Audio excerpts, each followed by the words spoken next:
Hello, everyone. Welcome back to another iteration of Daytona Office Hours, where we show you what we've worked on the repo, tell you what we're planning on working on, and show you the progress. So let's get started. Since last Wednesday, we haven't had a new release, but we've been cooking some stuff in the pull requests, so I'm going to demo that. Let's get right into it. I'm going to start with my PR, which is regarding pre-builds. So if you remember, a couple of weeks ago, we introduced project configs, where we mentioned pre-builds as the ulterior motive of them.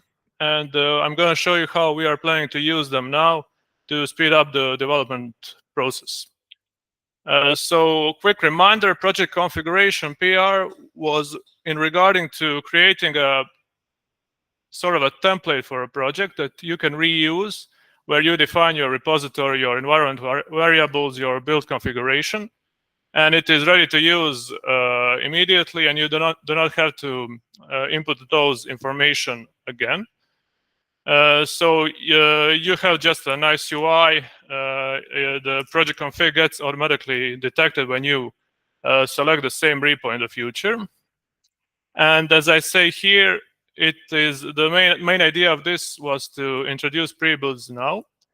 And the pre-build is basically a rule that you define in your environment that tells the Daytona server to know when to create a new build or when you're going to need it. So basically, it lets you listen to Git events, such as commits and pushes. And every, I don't know, 3 or 4 commits for a certain repository on a certain branch, a build will be triggered. It will be saved to the registry, and you will pull that image out of the registry and create your project immediately, or almost immediately, in the next time you are trying to run Daytona create. So as you can see, when you are adding a Daytona pre-build, you can set an interval, which tells you the amount of commits you want to wait before you run a new pre-build, so not to take up too much space. There's trigger files. So for example, if you change the dev container configuration, you want to immediately trigger a pre-build. And actually, I'm going to demo you how this works right now. So excuse me in advance if there are any errors. I was the one working on this, and it's still not ready to be merged, but it's mostly done. And we are hoping to release it this Friday, along with a couple other changes I will talk about. So as you can see, let's start with Daytona project configs. It is a command that lets you add, delete, and list the project configurations that you want.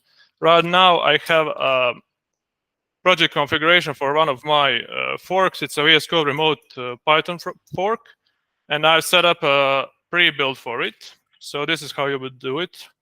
So just set Daytona pre-build add. I'm going to set also a run flag, which tells the server to run the command, run the build once immediately and not wait for any triggers by the Git provider. So I will try this existing project configuration. I will set the commit interval to whatever I want. I will set the trigger files to dev container JSON, or I believe here it's under, no, it's in the root. Okay.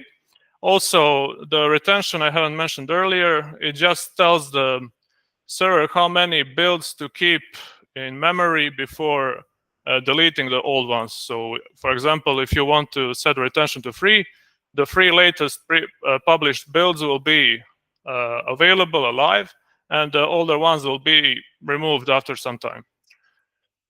So we've set the pre-build to run. One build is immediately running because we sent in a flag. So I will just send a request to read the logs. Of course, I'm using the wrong binary. And here we can view the progress of the build. And if we open up another terminal window, we can view the builds that are running, or all builds, I should say. So 19 minutes ago, I made also another build for this project config. It was under another pre-build ID, but it was published and it is ready to be used once we run Daytona create. This one is in the state of running. It's probably going to be in the state of running for some time.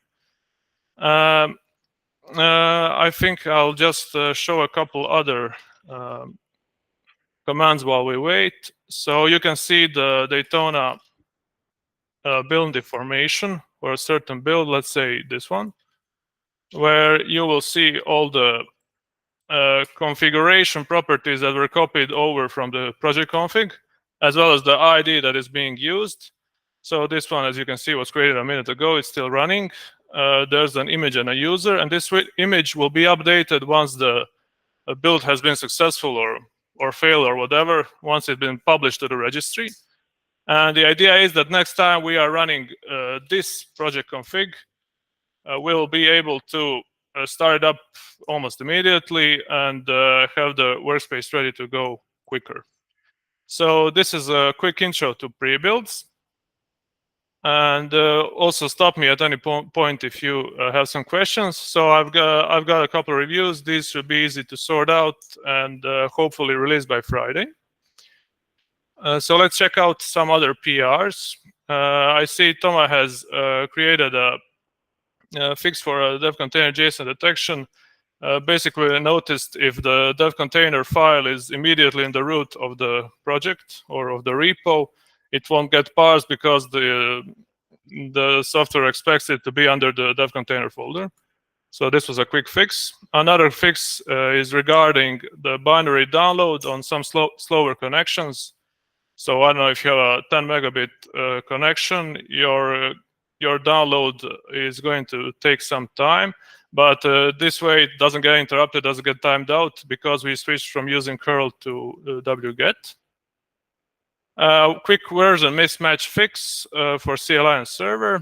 There are some other open PRs which I'm not sure if they're going to be merged right away, but I can actually generate the next releases notes, which will tell us which commits have already been merged and which are going out on Friday.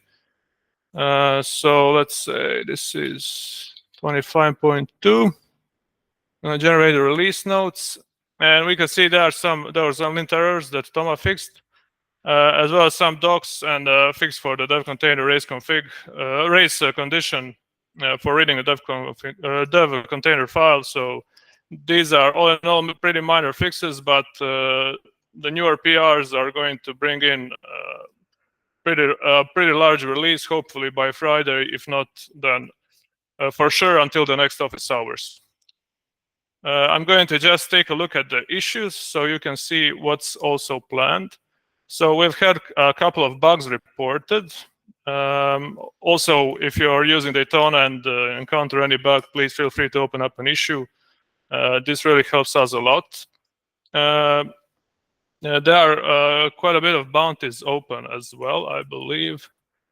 If we click here. So we are ready for new contributors to help us out with okay, this is opening wrong. Just a second, I think I can sort somehow. Bug. So anyway, any help is welcome. We'll help you regarding the solving the issue. So feel free to ask questions inside of the issue or the PRs. Okay, I'm not sure how to. Okay, I think this is good. So there are 19 open bounties. Some of them are already there's someone assigned to them, but most of them are not. Some of the issues we'd really like to resolve are regarding the charm.sh integrations. The TOI can break under pressure. It can break on Daytona Create. So if anyone can help us out with that, it would be appreciated. And that's basically it. If you have any questions, please let me know. I'm available in the community Slack, as well as the other maintainers. And hope to see you around the repo. Hope to see you use Daytona more. And that's basically it. I'm going to stop the recording now. And if you have any questions after, you can let me know. Thank you for listening. So let's see. How do we stop this? Okay, got it.